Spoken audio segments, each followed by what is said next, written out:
Sioux and Dakota Sioux, and Treaty 7 First Nations, the Blackfoot Confederacy, Kainai Piikani, Siksika, as well as the Tsuut'ina Nation and Stoney Nakoda First Nation, and the Métis ancestral lands represented by the Otimipesawak, Red Deer District 3.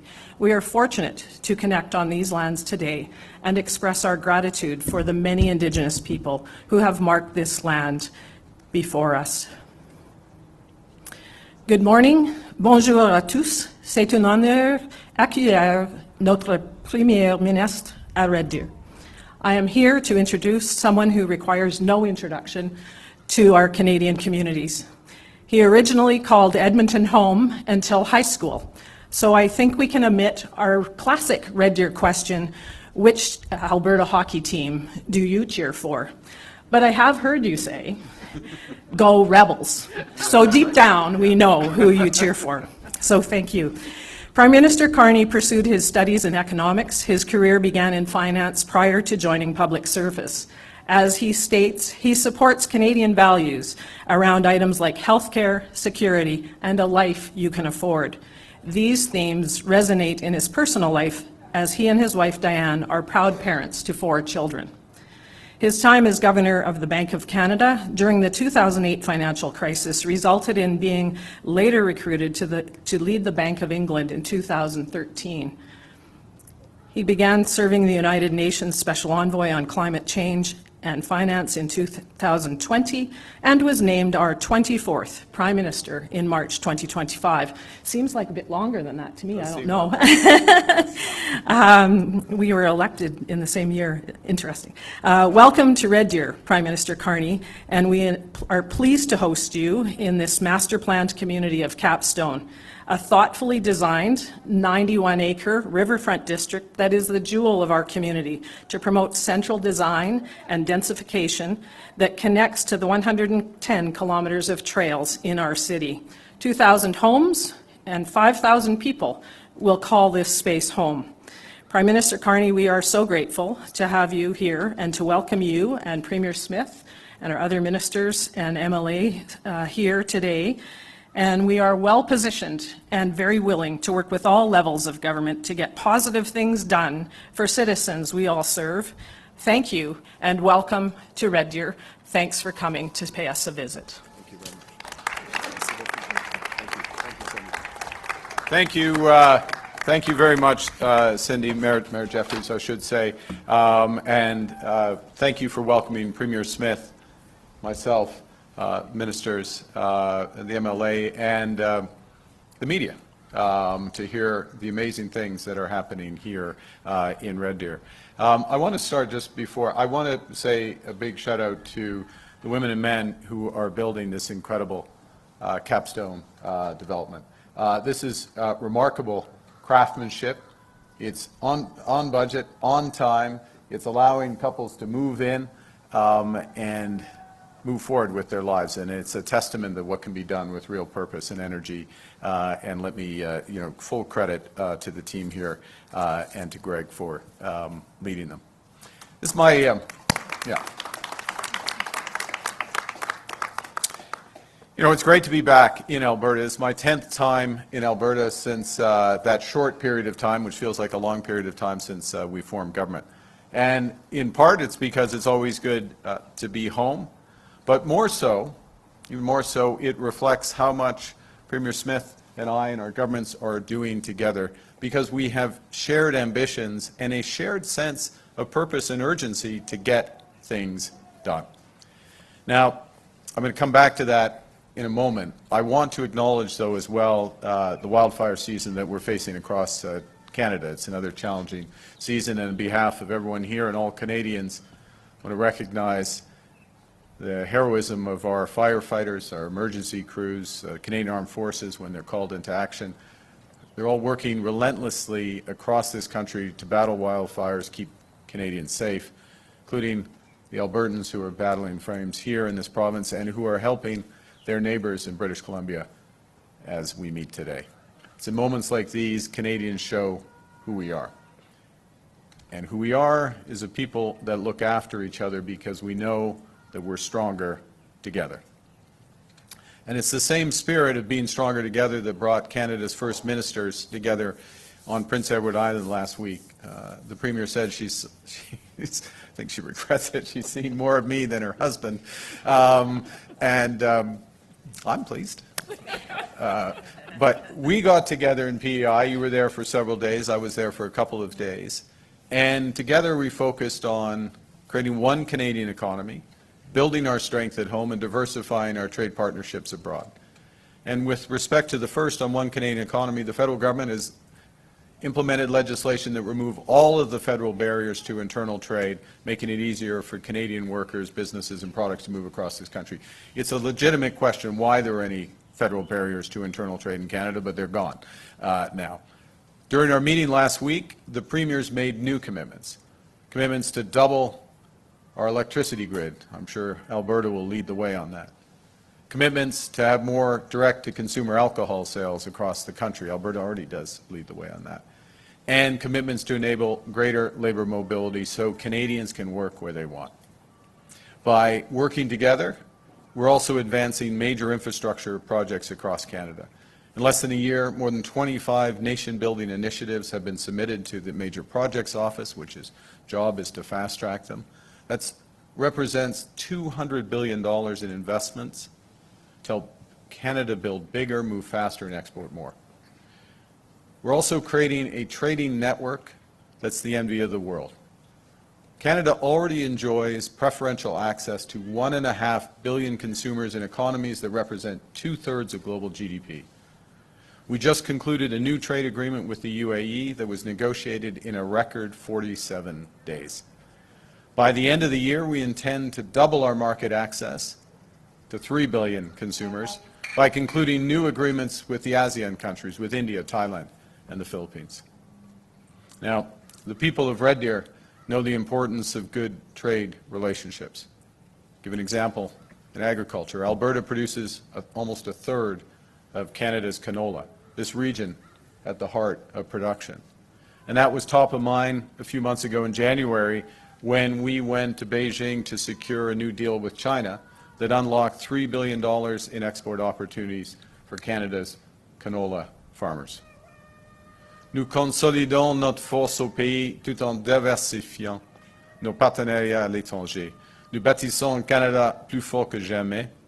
Nous accélérons la mise en œuvre de grands projets qui vont transformer notre économie et nous renforçons les infrastructures locales sur lesquelles les Canadiennes et les Canadiens comptent chaque jour. Les communautés locales sont le cœur du Canada. Et pour bâtir un Canada fort, nous devons bâtir un Lethbridge fort, une Medicine Hat fort, un Fort Mac fort, and surtout un Red Deer fort. Strong communities start right here. They start with housing. And of course, a home needs more than 4 walls and a roof, triple glazing, stone tops, clean. They also need clean drinking water, reliable sewage systems. For example, once completed, the new wastewater pipeline in Airdrie, not far from here, will unlock the construction of 45,000 new homes. And we need that because Albertans and Canadians can't afford the delays, because there were decades where across the country we didn't build enough housing. And so the average Canadian household spends more than half their income on mortgage payments. And that's only going to change if we move big and fast on community infrastructure. And that's why today the Premier and I are proud to announce the new Canada-Alberta Housing Infrastructure Fund Agreement. What does it mean? It means over the next 8 years, the Canadian government will invest more than $510 million through the Canada Housing Infrastructure Fund to help communities across Alberta build and, when necessary, upgrade essential drinking water, wastewater, stormwater, solid waste infrastructure, all of which is needed to build more homes in this province faster. Consider Red Deer. As the Mayor knows, as this group knows, this city powers central Alberta. Many industries, of course, anchor for oil and gas to agriculture. It's a region that helps Alberta produce what the world wants. People come here from all over for education, for care, for services, for opportunity. And Red Deer's growing. It's tripled in size since I first came here for the Alberta Summer Games. I was watching the Alberta Summer Games. I was not in it. Just like that draft notice from the Red Deer Rebels. It never came. The call never came, but I'm still supporting them. Today's announcement is going to help deliver the infrastructure that Red Deer needs to support that growth.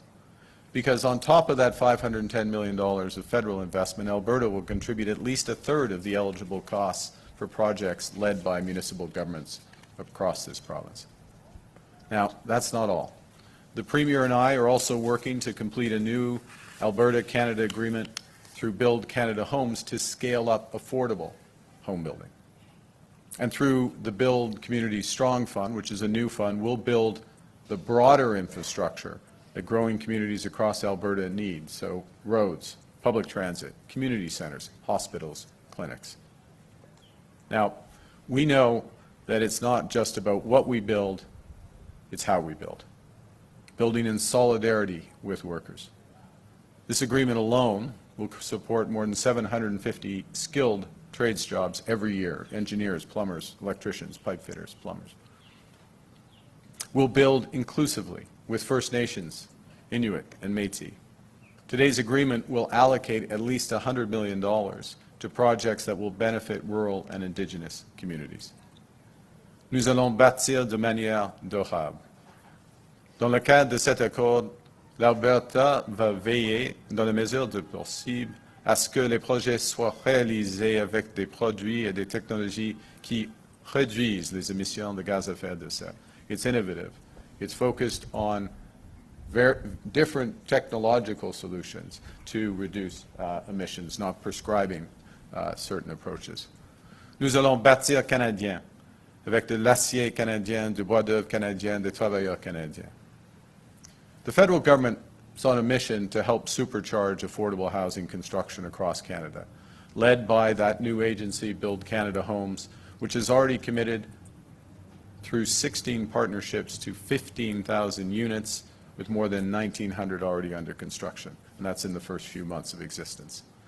Nous avons éliminé la TPS pour les acheteurs de première maison d'une valeur inférieure ou égale à $1 million, ce qui permet aux Canadiens et Canadiennes d'économiser jusqu'à $50 000.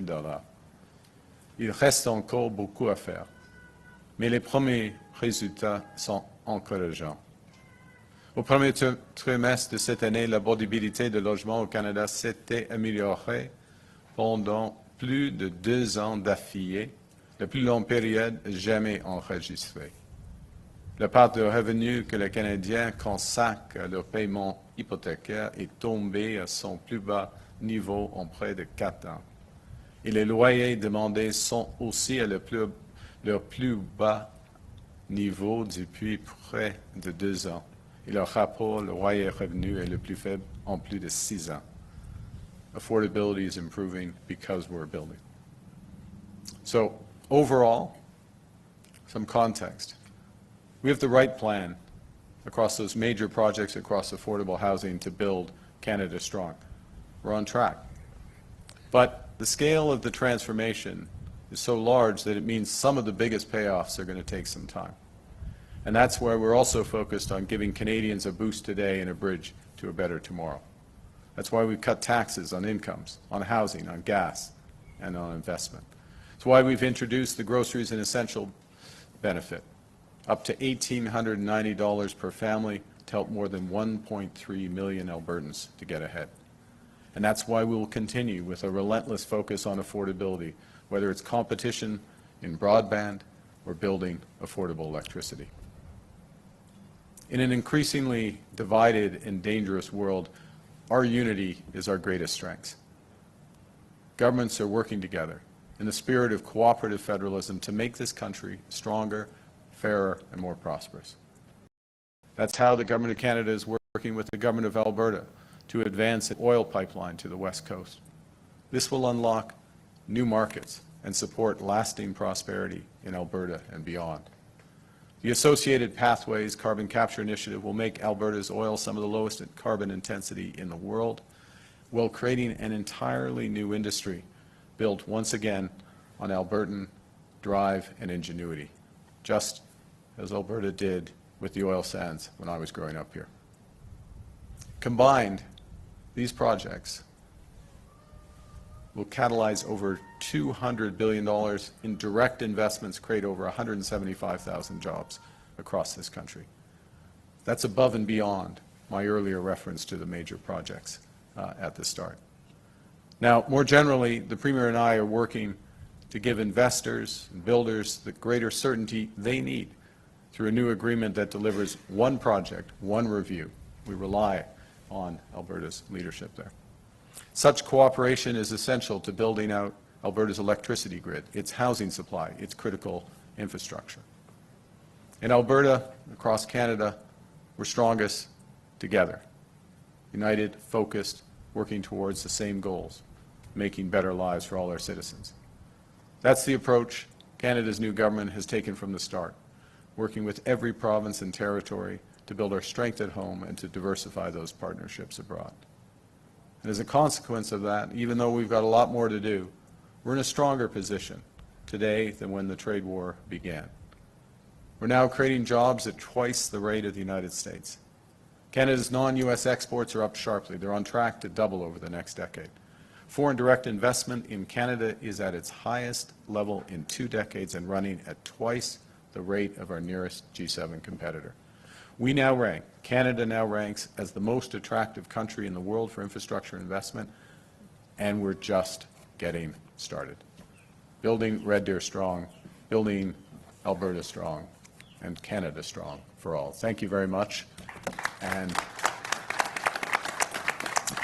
it is now my pleasure to introduce the Premier of Alberta, Danielle Smith.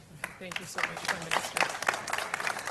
Well, thank you and good morning. Thank you to the Prime Minister to join me here at the Premier at Capstone Multifamily Development in Red Deer.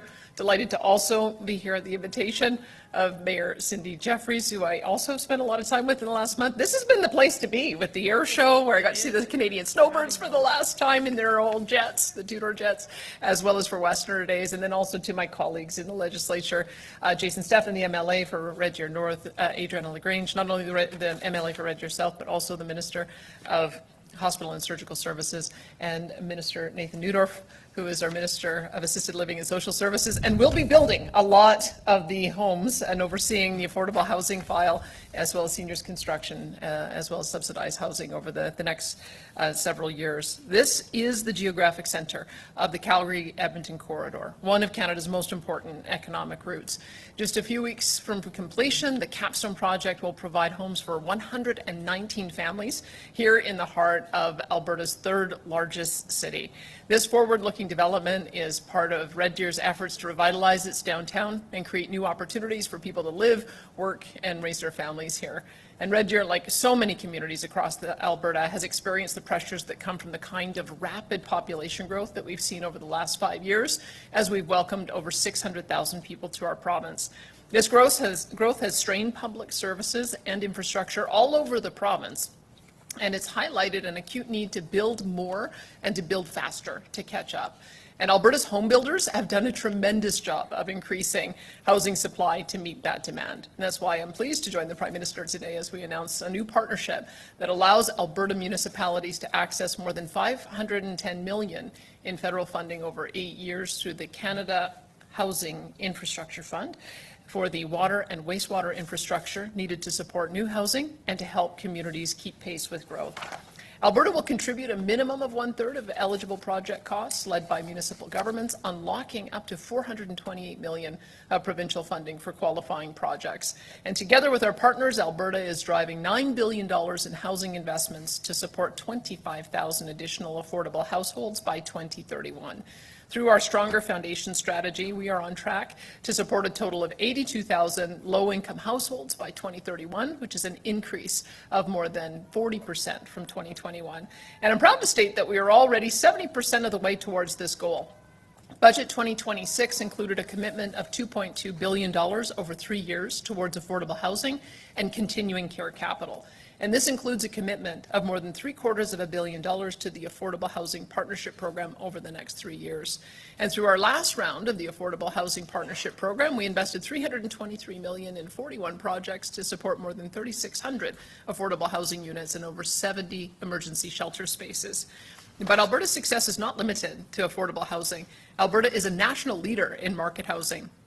Last year, for the first time in Alberta's history, more than 53,000 housing starts were recorded, 14% higher than the previous record set in 2024. For the second year in a row, Alberta has led Canada in housing starts per capita. And despite making up less than 12% of Canada's population, Alberta built nearly a quarter of all housing starts nationally in 2025, and more than 80% of all housing starts across the prairies. Alberta builders are doing their part. But builders can only build when the infrastructure is there to support new communities. A whole lot of work has to happen in the background and literally under the ground before the first shovel ever breaks the surface. A development like the one behind us is simply not possible without reliable water and wastewater systems. Connecting housing to critical infrastructure takes careful collaboration between developers, governments, utility companies, and a whole range of other stakeholders. The fact is that communities like Red Deer can only grow when the infrastructure beneath them grows too. And our government is committed to making sure that communities across Alberta have the water infrastructure they need to support residents, businesses, industries, and future growth. The agreement protects provincial jurisdiction, builds on a strong provincial record of investments in water and wastewater infrastructure, and gives Alberta this ability to direct funding where it's needed most. Our government will identify and prioritize projects based on local needs, ensuring that municipalities, rural communities, and Indigenous communities can access the infrastructure funding that they need to maintain existing systems and support housing growth and economic development. Under the agreement, at least $100 million will be allocated to projects in rural or Indigenous communities across the province, ensuring communities of every size can benefit from the infrastructure needed to support growth. The Ministry of Transportation and Economic Corridors is developing the first list of projects under this agreement by the end of November. This agreement was made possible by a collaborative approach, and I want to thank the federal government for working with us in that spirit. I also want to thank Eagle Builders, who has been a wonderful partner for our government, not only with the Child Advocacy Centre, but this incredible facility, which we learned was built in 10 months, with the highest quality materials. The residents will be able to save about 30% on energy costs because of some of the design features, and I'm looking forward to seeing Eagle Builders be able to add much more to our housing stock in Alberta. And with that, am I turning it over to Craig, or is it now questions? Go into questions, all right.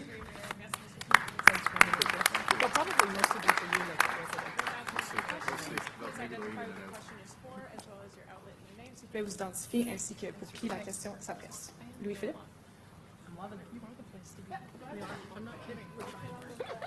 Un, deux. Parfait. Louis-Philippe Trotteau, je suis avec Radio-Canada. Mes questions sont pour le premier ministre Carney. La première concerne les redevances que vous n'imposez plus aux plateformes de diffusion américaines. On voulait savoir, est-ce que c'est une nouvelle concession de votre part dans vos négociations avec Washington? Est-ce que vous cherchez des leviers, dans le fond? Non, pas du tout. Nous avons décidé, juste après les décisions de CRTC, que c'est une question, et je viens de le dire, le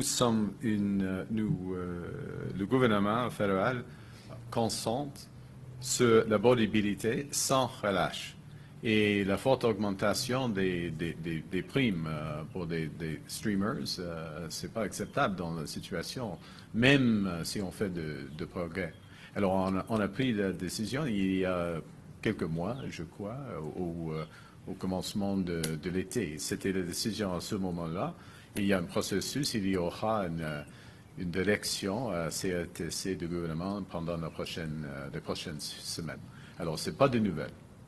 Une question sur les élections partielles. Oui, pardonnez-moi, mais en même temps, il y a des grands investissements dans la culture et le langage canadien, les deux langues officielles, plus de 600 millions de dollars. Okay? C'est la même partie de l'annonce. Sans relâche sur l'abordabilité et sans relâche sur la protection, le renforcement de la culture canadienne et la langue française. Merci. Et sur les élections partielles, ouais. Les Canadiens sont en vacances, c'est l'été. Il y a une élection provinciale au Québec qui va accaparer beaucoup d'attention. C'est quoi l'urgence pour vous de déclencher des élections partielles en ce moment? Premièrement, il y a un Parlement. Ça vaut mieux d'avoir des députés au Parlement. Et c'est, en ce qui concerne les citoyennes et citoyennes de Chicoutimi-le-Fort, il n'y en a plus de députés pour le moment. Alors, il y a une occasion, il y a une fenêtre maintenant, avant la campagne officielle de l'élection du Québec, qui va dérouler en septembre et au début d'octobre. Alors, on a choisi de prendre l'occasion pour les citoyennes et citoyens de Chicoutimi-Lefort. Merci. Merci. Next question. Prochaine question. Nadir Hashmi, CBC News. My question is to the Prime Minister. Prime Minister, today's announcement is in Red Deer, where the $12 million Housing Accelerator Fund agreement fell through because the city refused to mandate blanket zoning. So what does today's announcement actually change for Red Deer? Does it mean the city has another part to federal funding, or does it still have to change its zoning? I think there's a couple of things. One is it unlocks funding, and there was a tranche of funding, as the mayor well knows, $3 million, I believe, which was clarified that would proceed or would not be held back. Yeah, you can use it and deploy it. I think also, though, and I'm going to make this a more general point, and it's a point with respect to aspects of zoning.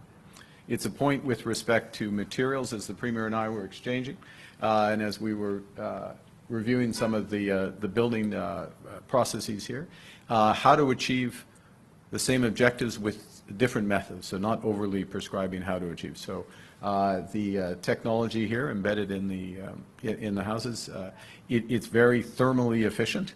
There's an even fancier word for it that I've forgotten, but the thermal pair, but it's very thermally efficient, as the Premier said, 30% reduction in emissions. The advantage of, and there's different ways to achieve those types of outcomes. And so one of the things we're doing, and with our new programs, Build Canada Homes, that are organized around Build Canada Homes, Build Canada Strong Infrastructure Funds, is we're being less prescriptive.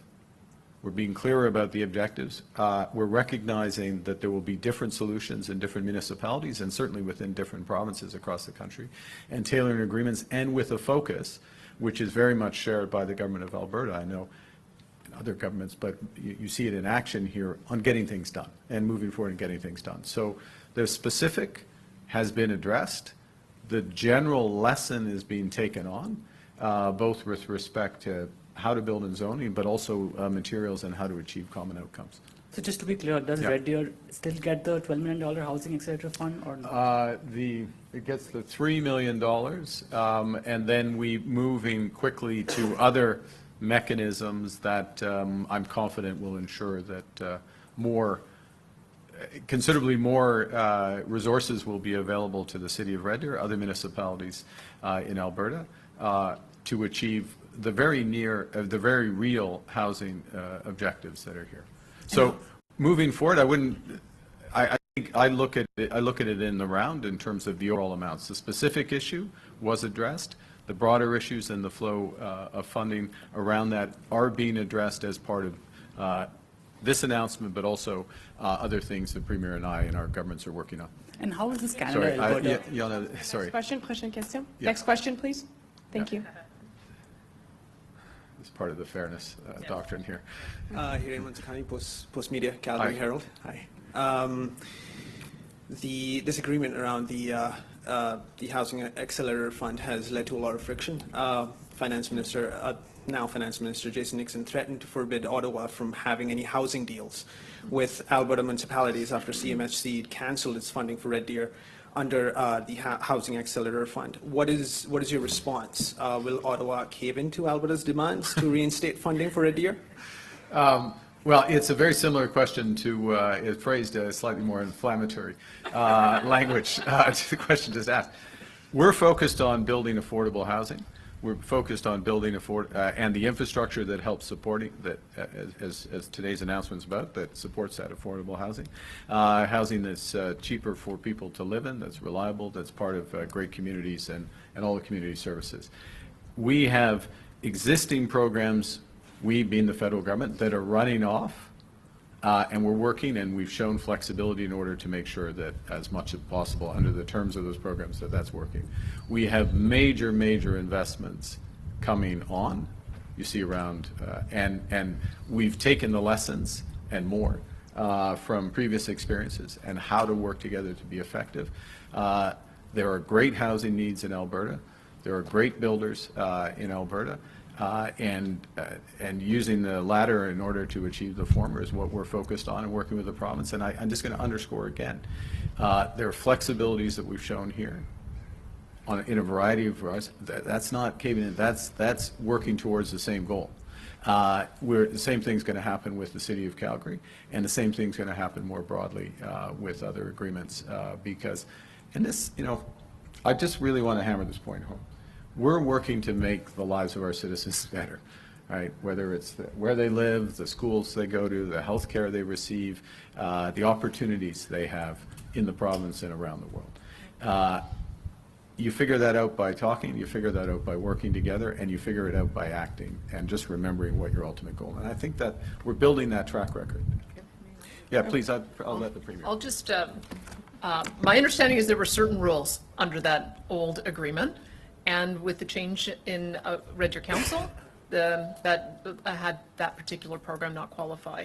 I'm glad that there was an accommodation made for $3 million, but I've talked to my minister, Minister Neudorf, that the reason we're here is we recognize how important it is to continue to support Red Deer. And with the new agreement, I think we'll have more flexibility to be able to bridge that gap. That's what we're working towards. So we recognize that there's about a $9 million chip on the table. I know that Mayor Jeffries will do her job of lobbying on behalf of her community, but I think you should look at us being here as a measure of goodwill, that the federal and provincial governments are prepared to work together so that we can bridge that gap from the change in the program, so that there's new parameters that will accommodate some of the new wishes of the new council. Absolutely. Thank you. Thank you, Premier. My follow-up is for Prime Minister Carney. What is your opinion on an Alberta piece of legislation, Bill 18, that restricts Ottawa from having any deals with Alberta municipalities without provincial approval? Well, look, my opinion, I leave legislative decisions to those who've been elected by the people of Alberta, some of whom are here today, and they make the decisions.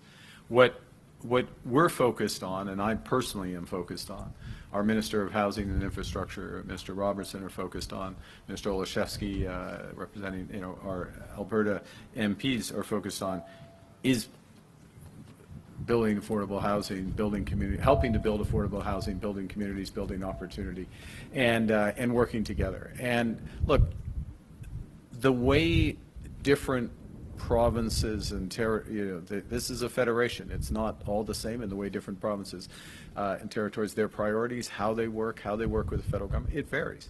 Cooperative federalism means you work for common objectives and you tailor accordingly, and that's what we're doing. And ultimately, in affordable housing, you're judged by how much is there, what's the quality, does it come on time, is it part of a bigger community, and how does it work? And that's how we should be judged. And we'll let the ledge decide what they do, and we'll work with what they decide. Thank you so much. Next question. Prochaine question. Hi, question for the Prime Minister, Matthew Skates, the Globe and Mail. Going off a rough translation from an earlier question, you say funding requirements for the streamers decision wasn't connected to Washington, but it was an irritant for Washington and a change the Trump administration wanted. Your government has capitulated on revenue splitting for Gordie Howe Bridge, digital service tax, and removing funding for American streamers. What has Canada gotten in return for these concessions? Well, let's do a couple of things. Sorry, I'm going to do a little premise surgery for your question. Let's be clear about the bridge. The bridge, first off, the bridge is open. The bridge is open in a region, a narrow economic region that has $300 billion of economic activity that goes across land connections between the United States and largely the province of Ontario. $300 billion of economic activity. $6.5 billion cost of that bridge. A agreement that's less than 5% of that amount, less than 5% of that amount, that is then reinvested in economic support for that economic activity to enhance that economic activity. So we put that in perspective. That's being pragmatic and moving forward. And we've got a bridge that's open, we've got opportunities open. And in terms of where we are as a country, we still have the lowest tariff rate of any country on an average basis. We still have north of 80% of our trade 85 as we speak today, but north of 80% of our trade is tariff-free with the United States. And we're engaged in discussions with them. Now, we're engaged with discussions working to have a more permanent, or more stable is a better way to put it, nothing's permanent, but a more stable relationship, trading relationship with the U.S. That addresses issues in some of our largest industries. And that recognizes the new U.S. approach to trade. So we're starting from a strong position. And I'm going to go back to one other thing, and I'll head back, which I said at my prepared remarks. And we're stronger than we were when this started. We are stronger than we were when this started. We're growing jobs twice the rate of the U.S. Our FDI is twice the rate of our nearest competitor. That's the United States. It's twice the rate of the U.S. We're the best country in the world judged for infrastructure investment. We're focused on the right things: affordable housing, community, becoming an energy superpower, diversifying. Everybody wants to do more with Canada, except the United States. Everyone wants to do more with Canada. So we're engaged in all these trade negotiations, and we're delivering them, and we're on track to have access, free trade access to 3 billion consumers. That's what we got. Follow-up? On the streaming decision, how should Canadians interpret that decision when Minister LeBlanc and Canadian officials are at an event yesterday co-sponsored? We made that decision 2 months ago. That's how they should. We made that decision with a focus on affordability right out of the gate. It's not the time. You know, Canadians are under. Sorry, I should let you finish your question. You finish your question. But Canadians have been under great pressure since COVID from overall inflation, price of groceries, housing costs, price most recently because of the war in Iran, price of energy. And we have taken, as other governments have, but we have taken a series of decisions. First thing we did was to cut the consumer carbon tax. First thing we did after the election was to cut income taxes for 22 million Canadians. We cut GST on for first-time home buyers up to $1 million. We implemented pro-competitive decisions in broadband. People didn't notice it, but last summer we made a pro-competitive decision in broadband. We went along with the CRTC in that case because it improved competition and has helped reinforce the fall in broadband prices. But when we see costs increase because of a decision from the federal family, broadly speaking, arm's length regulator, but from the federal family, for something that, you know, most Canadians have one or two or so of these streamers, and it's real money. This stuff adds up. And there's a better way to do it. We took the judgment there was a better way to do it, made the investment in culture, and we'll give the direction accordingly. It's that focus on affordability. Sorry. Can you say what we're getting in return from the U.S. right now in terms of the trade negotiations? We have these lists of things that are happening right now. The best trade deal in the world right now. Thank you. Next question. Prochaine question. Yeah, hi, Jordan Canigan with CTV News. Thank you for taking my questions. The first question is for both the Prime Minister and for the Premier. As we move towards the referendum in October, some of the separation angst, if you will, is driven by concerns over equalization payments and the feeling and the belief that Albertans are being taken advantage of. Certainly there's some disinformation when it comes to equalization, but do you think that the program should be reviewed before its renewal in just a few years? Well, thanks for giving me the opportunity to lobby the Prime Minister on this. I've lobbied my fellow premiers at the table, and you can imagine that those who are benefiting from equalization want to keep the program as it is. But it's not fair because the growth in the program grows with the size of the economy, which is kind of counterintuitive, because if the economy is growing and everybody's doing better, they should be less reliant on the equalization program.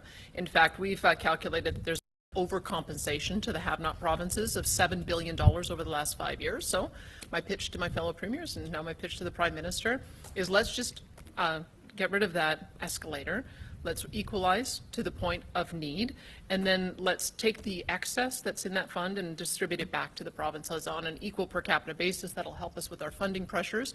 And I think it will be a demonstration that just because there's extra money, you don't just cut a check to Ontario, who clearly doesn't need it. They're a powerful economy. They shouldn't be getting equalization from smaller provinces. So that's been my consistent position. We think ultimately We should change the equalization program so that we look at per capita spending as well. We shouldn't be over-equalizing provinces so they can pay for more generous social programs than we're able to afford here ourselves. I haven't made much headway yet with my fellow premiers who are the recipient provinces, but I can tell you that the ones who are kind of the net contributors, I feel as well that we've got to get a bit more fairness into the program. So I don't know if the Prime Minister wants to respond to that, but thanks for the opportunity to put our position on the table. Thank you. There you go. Well, he did say it was for both of us, and he just sort of nice little softball straight across the plate there, telegraphed. No, look, these are important. These are hugely important issues. All seriousness, whether it's equalization, whether it's health funding, other federal programs, and one of the things that underpins the country is a sense of fairness. And then you move into the interpretation of that fairness and how it's applied.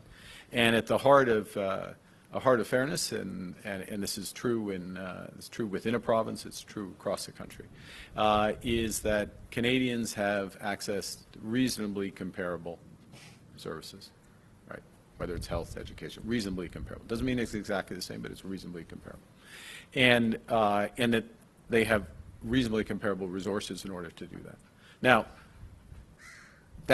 the second part of that equation, the reasonably comparable resources, the calculation of that and how that changes over time.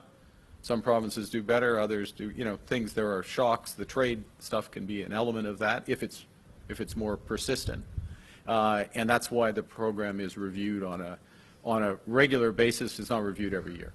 And that's a cooperative and engaged process, and we have a review of that coming up, and of course we'll be looking hard at that. The other element, of course, is delivering services right here and now, and making sure that we are, again, in that spirit of cooperative federalism, that when I say we, the federal government, is delivering, recognizing the differences in the capacities, the needs, the capabilities of the various provinces, and that's what you're seeing today. Follow-up? Thank you. Yes, and for the Prime Minister again, we're 3 weeks away until new President Trump's tariffs coming into effect. Are you willing to use Canadian energy as a bargaining chip in trade negotiations with the United States, yes or no? We're 3 weeks away from the August deadline. My colleagues, Janice Charette, who's our chief trade negotiator, and Minister LeBlanc, the relevant minister, are both in Washington now, so they're engaging with their counterparts. Look, we will, first and foremost, we're engaged in those negotiations to look to find a mutually beneficial solution, and we're only going to accept a solution that works for Canadians. We have lots of options of what we would do if that's not there. Both positive in terms of supporting the economy and also addressing other issues, but I'm not going to be drawn on what we're going to do. We're going to focus now on building towards an agreement if an agreement is possible. Thank you. Thank you. Thank you. We'll have time for one last question. Dernière question. Go ahead.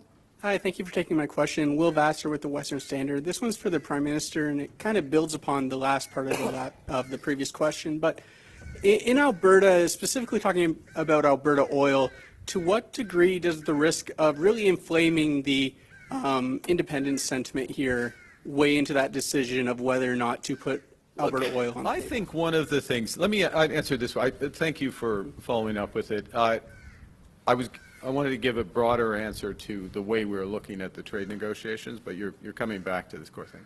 It's important, being a reliable supplier is important. Canadians are reliable. Canadians can be trusted. One of the things that you see in the world, we have many exports and commodities. One of the biggest commodities, arguably the best, is trust. People trust us. And so when you're a supplier of a key commodity, key service, you got to think really hard about not supplying. So that very much colors it. So look, this is incredibly diverse country, economy. We have many things we can do. First and foremost is to work towards an agreement. That's what we're going to do.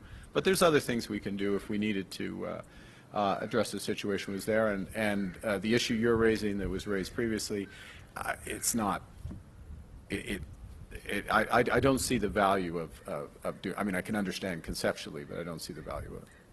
So it doesn't enter in, I guess, to put a fine point on the way you asked the question, the referendum, the calculate, that doesn't enter into the calculus. It's a bigger issue, more fundamental issue. Okay. Last follow-up, go ahead. The independence question takes up a lot of the air with the referendum, but other questions on it address immigration. And the Premier's talked about wanting to seek more provincial control over immigration. And so my question would be, what's your willingness to work with Alberta on that if Albertans vote they want to seek more provincial control? I think I'd say a couple of things. First, we had a discussion of this just a few days ago amongst First Ministers. I thought it was quite a productive discussion because it was a well-informed, well-grounded stock take of where we are and a commitment to, and this, obviously, Premier has her perspectives and views and represented them well, but all of the premiers, including territorial premiers, raised issues around this. And let me put immigration in context, and I'll finish, and maybe give Madame a very quick, I'll finish this though. We have taken back control of immigration. The government's been in place for 16 months. We came in where immigration had been far too high. We'd lost control, of levels and foreign students and temporary workers. The level of asylum seekers is down a third, or the flow. The temporary foreign workers down by a half. Foreign students down by 2/3. So we've taken control. We're on top of the numbers. Now it creates the opportunity, and as First Ministers, Premiers, Prime Minister, governments, we need to discuss where we go from here. Do we still need to, because the overall levels still are putting pressure on housing others, so do we still need a few more years of restraint? There's a good argument for that, but we need to discuss that. And then, at the same time, to talk about, as economic migrants come in, as the term is used, well, what skills should they have? And do the provinces have a better perspective on what those skills would be, and how do we engineer a system for that? That was the spirit of the discussion, and we're very open to that discussion. That doesn't require any tick on any box in a vote, because that's working again to get things right. And I think this is going to be the good news is, because we've taken back control on immigration, it creates the possibility to have that discussion. If the whole thing were, we still were having overshoots by 500,000, 1 million people relative to what we expected at any given time, we wouldn't have, we didn't have the space for that discussion. Now we've created the space, as we should, and that's what Canadians deserve. If it's a quick question, I think we can take Very quickly. Thank you so much. Alexa Poza with Juno News. For the Prime Minister, are you prepared to deport the students of Portage College who are hunger striking to stay in Canada despite having no permit to remain? And to Premier Smith, are you prepared to start decertifying diploma mills in Alberta? I'm not familiar with a specific case, I'm afraid, and I would, and we have processes to make those decisions, and they need to be followed. And if people are not here, if they don't have authorization to stay and they don't have right to claim asylum, then there's a process that would be followed. But I'm not familiar with the details of the question. Thank you. I wouldn't describe Portage College as a diploma mill. There have been instances where I think unscrupulous operators have set up diploma granting programs and taken advantage of students. I think perhaps Portage maybe overstated the pathway to permanent residency. But our view is that if you come here as an international student and your visa expires and you don't have permanent residency, you need to go home. But it also goes to the Prime Minister's earlier point that if those students have the skills that we need, then we're best positioned to be able to offer them permanent residency. At the moment, we only have 6,400 spots. I think we've got 40,000 people who have sought permanent residency from us, and so that's why I think we need a bit of a better balance. Quebec is able to choose about 45,000 of their permanent residents through a different program, and so if you're looking at the scale, we think that we need to be able to have more autonomy to do that, and then that would allow us to address some of the pressures that we're hearing about in the news, and also make sure that those who go through those programs with the hope of getting permanent residency, as long as we can identify a pathway where there's a job, that is one that cannot be filled by an Alberta worker, then I think that we can work with the federal government to find more opportunities for us to make those choices. Thank you. That puts an end to our press conference. C'est ce qui Thanks, va faire la everyone. conférence de presse. Merci. Thanks, Mayor. Okay, we're good.